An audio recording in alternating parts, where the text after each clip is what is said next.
Hello guys, welcome to my channel. On this channel we do fun, family and faith. If it's something you are interested in, please do not forget to click on the subscribe button and on the thumbs up on the other side so that you can get more of my videos anytime that I post it. I hope you are all doing well by God's grace and mercy, because I am doing fantastic. We give all praise to God. In this video, I'm going to be talking about the book that I recently read, which is the book of Tobit. This book can be found in the Catholic Bibles, and you can go online, basically just type the book of Tobit and you'll get all the chapters. So right here, I have my Bible with me, and the book of Tobit is right after the book of Malachi, and it has 14 chapters. It's quite a small book, but it's very interesting. Did you know that an angel walked on earth with a man? Like, he walked physically with a man. You can find that in the book of Tobit, and that was so intriguing for me. And I thought, why not share it? Because these are some of the things that we share on this channel about faith and about how God worked throughout the Bible. So this is an account of Tobit, and he wrote it himself, because in the chapter 1 verse 1, it says, I am Tobit, and this is the story of my life. So that tells us that he is the one who wrote it himself. It's just as me saying that I am Marie and this is the story of my life, you know. So the story of Tobit is just about a man who was a very fervent believer in God, you know, and he did everything faithfully. Even though they were in exile, he refused to do the things that the people did in that town, which was in Nineveh, and he did not eat their food and other things, and he took seriously the commandments of the Most High God. And this man normally would go and bury the dead. What do I mean?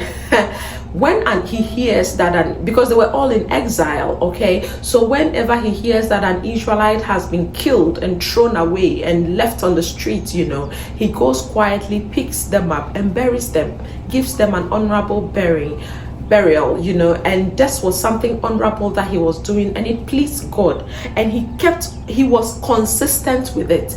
But unfortunately for him, when the emperor heard that is what he was doing, they were looking for him to kill him, so he had to flee again. Chapter 1 verse 18, on the day that Sennacherib cursed God, the God of heaven, God punished him, and he had to retreat from Judah. On his way back to Media, he was so furious that he killed many Israelites, okay. But I secretly removed the bodies and buried them. And later, when this man searched for the bodies, he couldn't find them. Then someone from Nineveh told the emperor that somebody has been burying the victims.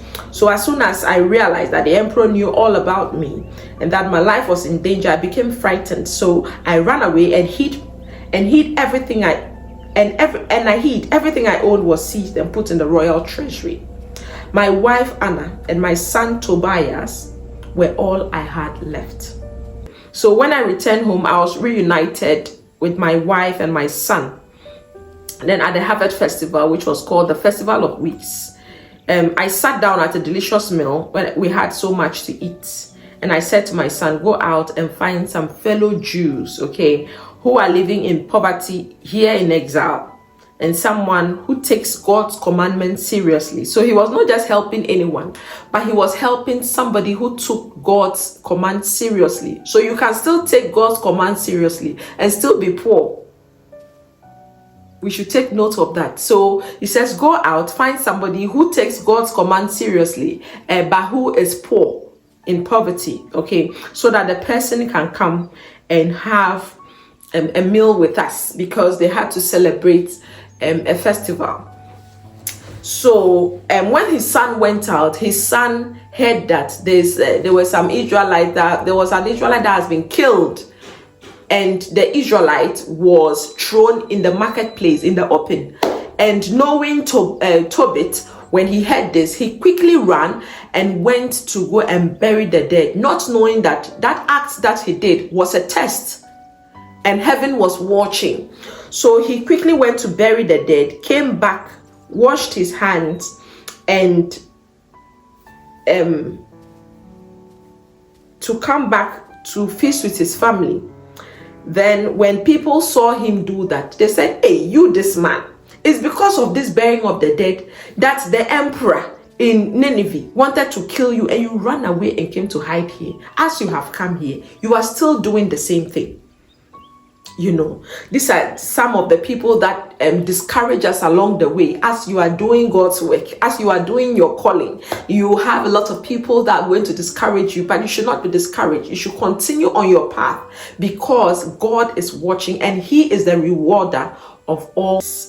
So that night I washed so as to purify myself and went into my courtyard to sleep by the wall, because the night was very hot.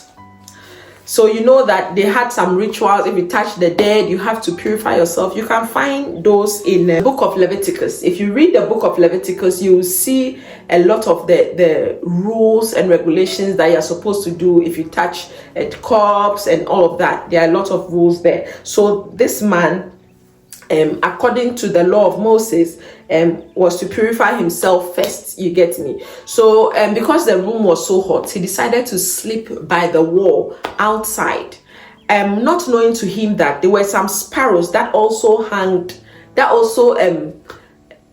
stood there to also rest at night. If you are from an African society, you would know that birds and animals, you know, normally sleep on top of walls and trees and all of that. So he didn't know and went to sleep by the wall, and the droppings fell into his eye, and this man was almost blind.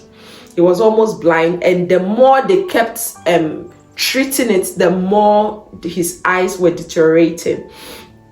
Okay, so Tobit now seeing, so his wife was the one who had to fend for the family, and this really affected his ego. And he started praying to God and asking him not to punish him for his sins and all of that. So he was just telling God to take his life, because he doesn't know why he's living again. He's so sick and all of that, and his wife is the one fending for the family and all. So he said, now treat me as you please. Take my life away and free me from this world. Sometimes when we are so worried, you know, we despair and all of that, which we should not, because we should know that words are powerful and we should not alter certain things. But this is Tobit, who was in distress, and he just had to pray like that. So moving on to another side of the story, there was this woman named Sarah, and Sarah was married 7 times. Yes, you heard me. She was married 7 times. Why? But she was still a virgin. How possible is that? Well, Sarah was a daughter of a very rich man, and there was a time when one of the servants really mocked Sarah, because she said that she accused Sarah falsely of killing her husbands, and Sarah was so distraught with what this servant girl said, and it really hurt her, and she went to hide herself and cry, and decided that she was going to take her life. Can you imagine? So you see, the words that you utter to people, you have to make sure that you have really understood what you are saying, you know. So Sarah was so distraught, and then she thought about it for a while and said, no, if she takes her life, her father will be so sad, and that will break his heart. Therefore, she said, well, then let me pray and ask the Lord himself to take away my life, so that it will not be so painful. So she made a prayer, stood by her window, raised her hands and prayed to God, asking him to take her life. Now, this is the very interesting part. Now, it is from chapter 3, verse 16. It says here, God hears the prayer of Tobit and Sarah. As Tobit and Sarah were praying, God in heaven heard their prayer. There's a saying that says that if there is a man who prays, there is a God who listens. He said, God in heaven heard their prayer. They were on earth, but whatever they were praying, God in heaven heard their prayer and sent an angel, Raphael, to help them. How many times has God sent angels to help us? When you pray, God sends angels to help us. Believe this and no peace. He sent an angel to help them.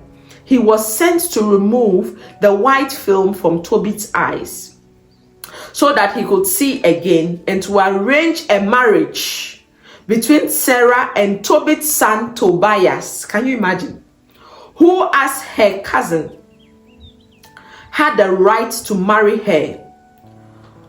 Raphael was also ordered to expel the demon Asmodeus from Sarah.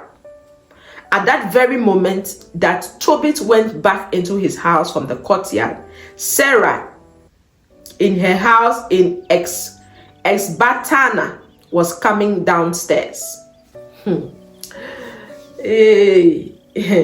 This is what touched me so much. So when Sarah prayed, God heard. When Tobit prayed, God heard. And he sent one angel to finish the job. Number one, remember when the droppings fell into Tobit's eyes? It created a film over his eyes, which caused him to be blind. And Sarah, the 7 husbands that she had were being killed by a certain demon right here. And Raphael was sent to remove that devil. And thirdly, he was also sent to ensure that Sarah and Tobit's son Tobias get married. So he had an assignment. Let's see how he took that assignment, how he accomplished it, because he really did.